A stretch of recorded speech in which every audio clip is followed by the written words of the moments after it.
Paul Gascoigne, what do we all think of him, guys? I mean, I've seen him a few times. I've met him, and honestly speaking, I've got different thought processes on him.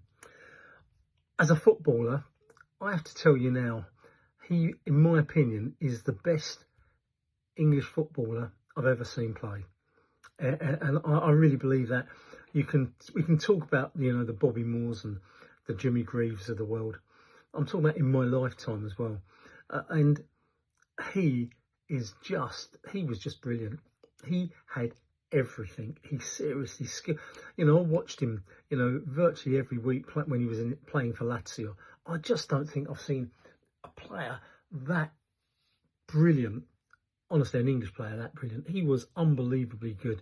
For Spurs, he was extremely good. I still can't forget that goal he scored in the semi-final against Seaman. And he liked to laugh, he liked to have a joke, etc. As a player, incredible.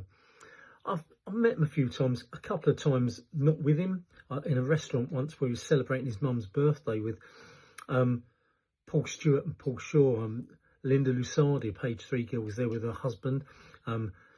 Paul Shaw was there with his girlfriend, and Paul Stewart there with a Page 3 girl. And I'll be quite honest with you, I was there on business, a real posh Chinese restaurant, and the behaviour patterns were awful. I mean, instead of us calling a waiter over for a drink, they'd say the C word loudly. Oi!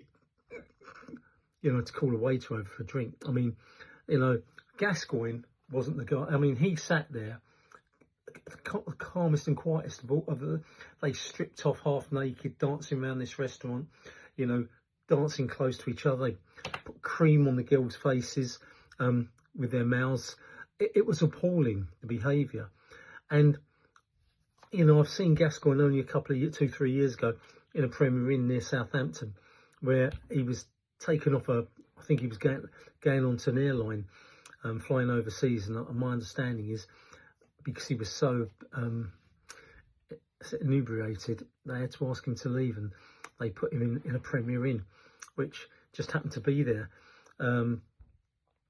So he still hadn't got over his drinking problems even 3-4 years ago. I hope he has now. I don't know whether to feel sympathy for him, to think he's a fool.